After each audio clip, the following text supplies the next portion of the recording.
La peur a changé de camp. La peur a changé de camp. Et le RADP dit tout à la fois. Mais j'ai dit aux gens, calmez-nous, car la victoire n'est pas loin.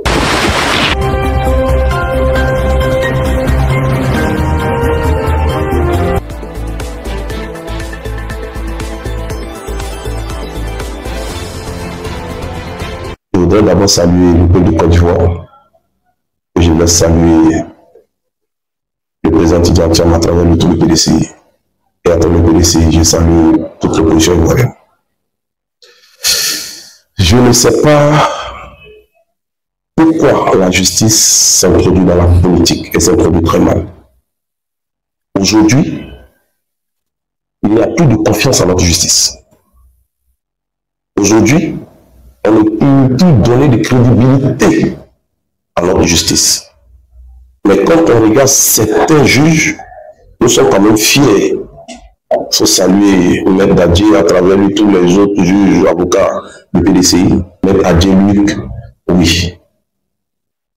Mais quand lui, il vient nous dire que Tidjara Thiam est ivoirien, nous attendons quelque chose d'autre. Qui disent que la juge qui a dit que Tidjara Thiam n'est pas ivoirien vient d'être fait arrêter parce qu'elle a menti à toute une nation. Parce que nous sommes la justice. Mais il faut qu'ils disent à cette juge-là de nous démontrer que M. Tidjara Thiam n'est pas ivoirien. Non, c'est faux et c'est dangereux. Aujourd'hui, il reconnaît que M. Tidjara Thiam est ivoirien.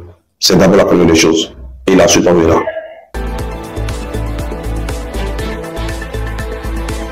Tidjara Thiam nous ouvre beaucoup les yeux. Tout le monde étudie l'article 48, mais tout le monde ne lit pas l'article 48. Mais il y a aussi l'article 70 et aussi l'article 72. Mais pourquoi c'est seulement de l'article 48 on nous parle? Mais quand on nous parle de l'article 48, quand je regarde très bien le film de M. Tidjara Thiam, on dit en 1987, Tidjara Thiam devient français, et une autre nationalité.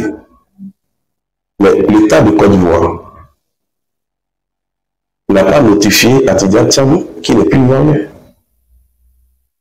Mais la loi, la constitution, tellement qu'ils disent qu'ils respectent la loi, tellement qu'ils disent qu'ils aiment aujourd'hui la loi, mais la même loi dit, l'État avait 15 ans pour notifier à M. Tidjara Thiam qu'il est ivoirien, qu'il n'est plus ivoirien.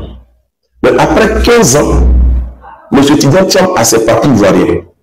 Mais c'est M. Tidjara Thiam qui est dans le temps. 1987, 2022, où il a son passeport ivoirien, mais M. Tidjara Thiam a pris le temps, il a dit, vous avez 15 ans pour me dire que je suis pas ivoirien. Mais après 15 ans, je rentre en processus de mes documents. M. Tidjara Thiam est largement dans le temps. Donc, le rêve ne vient pas de M. Tidjara Thiam. C'est eux qui n'ont pas dit à M. Tidjara Thiam qu'il n'est plus ivoirien. Sur M. Tidjara Thiam, après 15 ans, en 2022, rien ne dit. Et en 2022, il va à l'ambassade, on lui donne un passeport. Mais dans le temps.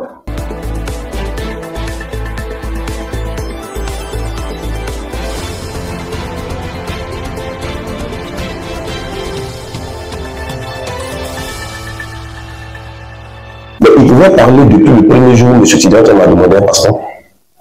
Et pourquoi maintenant il parle? Il parle parce que M. Tidjara Thiam n'est pas candidat du RADP.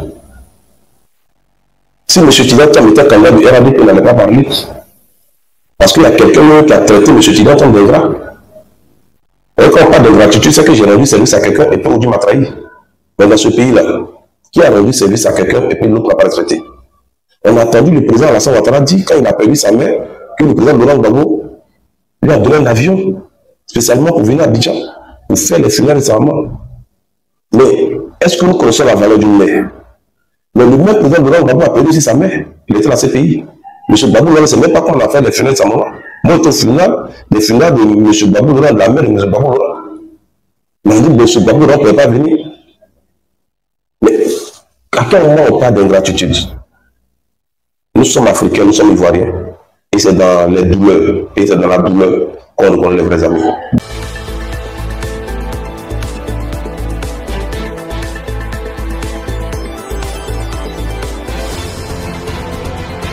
Un peu pas se dit, il faut faire ce qu'il faut faire.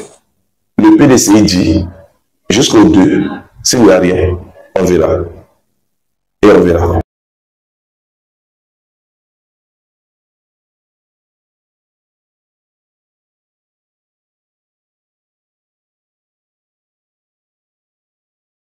Je voudrais en ce jour saluer M. Bakongo, qui nous révèle beaucoup de choses.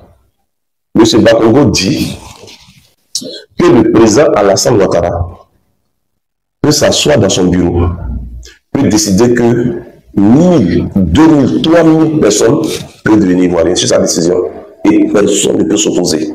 Parole de M. Bakongo.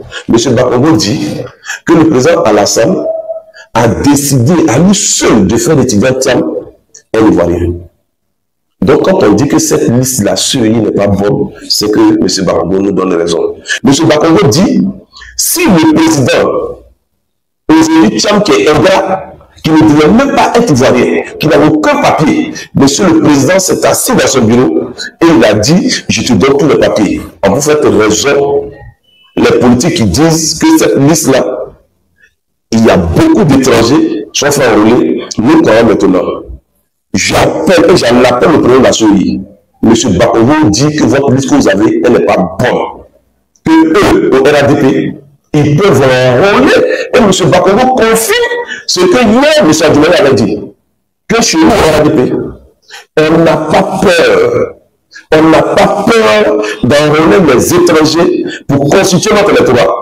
Et M. Bakongo vient dire, monsieur le président seul décide de qui peut devenir ivoirien et qui ne l'est pas. M. Bakongo n'est pas n'importe qui, c'est un grand juriste. M. Ibrahim Bakongo, ce n'est pas n'importe qui. Et M. Bakongo ne peut pas dire quelque chose qui n'est pas vrai. M. Bakongo sait de quoi il parle. Et les propos de M. Bakongo ne sont pas ses propos, sont les propos d'un parti politique. M. Bakongo parle au nom du RADP. Tu as cité le président de la République. Quelqu'un qui dit que le président de la République a rendu service à quelqu'un, c'est qu'il est témoin. Et M. Bakongo sait de quoi il parle. Et nous disons aujourd'hui, merci M. Bakongo. En fait, le pouvoir retrouve l'opposition. Le pouvoir est d'accord avec l'opposition. Le pouvoir dit que cette liste électorale est faite du faux. Il faut l'auditer. C'est simple.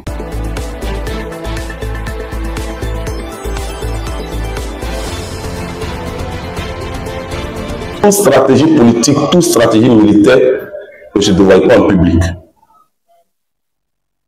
L'ultimatum qui est donné, le PDCI donne une date à partir du 2. Oui, c'est à partir du 2, mais exactement dans le mois de mai.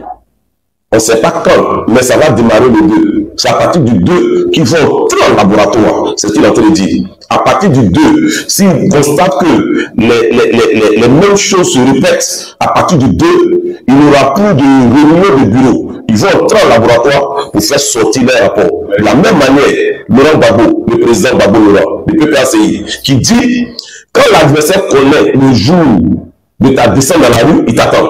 Mais quand l'adversaire ne sait pas quand est-ce que tu descends, c'est ça qui est dangereux. Voilà pourquoi j'ai dit, le président Laurent Gbagbo a lancé un mot le plus compliqué, le plus difficile. Parce qu'on ne sait pas quel moment l'opposition pourra réagir. Et c'est ça qui est dangereux. Et c'est la même position, M. Bledou Soumaïla, rentre aussi. Il dit à partir du 2, il donne une date où toute stratégie va commencer à se mener pour que ce pays-là parte réellement aux élections ou on n'ira pas aux élections.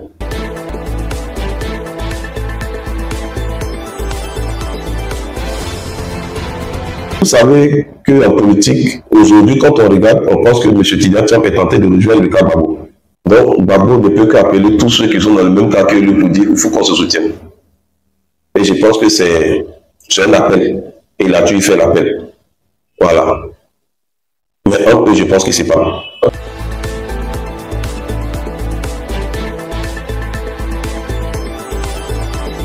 Ce sera fait. Quand le PDCI dit à partir du 2, nous entrons au laboratoire pour réfléchir, et que le PPACI dit très bientôt, vous allez nous sentir parce qu'on n'a pas fait de la rue, c'est qu'il y a quelque chose qui se prépare dans toute opposition. Mais je vous dis que toute stratégie militaire, une bonne stratégie ne se dévoile pas en public. Et je pense qu'ils seront entrés en cuisine et vont faire sortir le repas que nous voulons.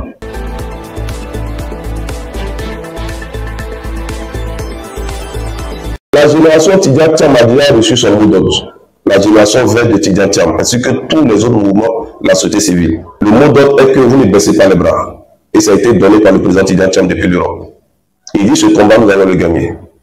Et soyez toujours prêts. Nous sommes prêts, nous sommes au laboratoire, et très bientôt, vous allez nous sentir, parce que c'est nous, la société civile, qui disons qui va gagner, ce n'est pas les partis politiques. Et nous devons nous sortir très bientôt.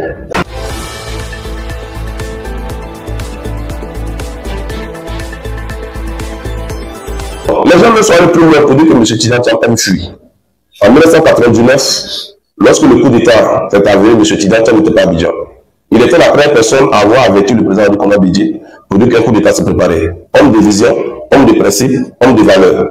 Il rentre après ça, malgré le coup d'État, il doit même rester parce que c'est là les fusils ont crépité. Mais malgré ça, il est entré. Il s'est fait arrêter par le président Frédéric Roubaix et le président Frédéric Roubaix est allé juste avec lui pour qu'il soit dans le gouvernement. Il en a refusé. Et c'est après la libération de tous les prisonniers politiques que M. Tidjane Thiam est parti. Un homme, malgré les bruits de fusils qui est entré au pays, ce monsieur fait très peur. Je dis, s'éloigner est une stratégie politique. Et à l'international, il est en train de faire ce qu'il faut. Et je pense que les résultats, vous les verrez. Pour le moment, il n'y a rien. Le PDC est actif. Le président Alassane Ouattara, le RADP, veut se tailler des adversaires. Mais ce qu'il doit faire, il est en train de faire. Et l'entrée de M. Tidjane Thiam, son accueil, vous verrez que ce sera l'entrée du président de la République de Côte d'Ivoire.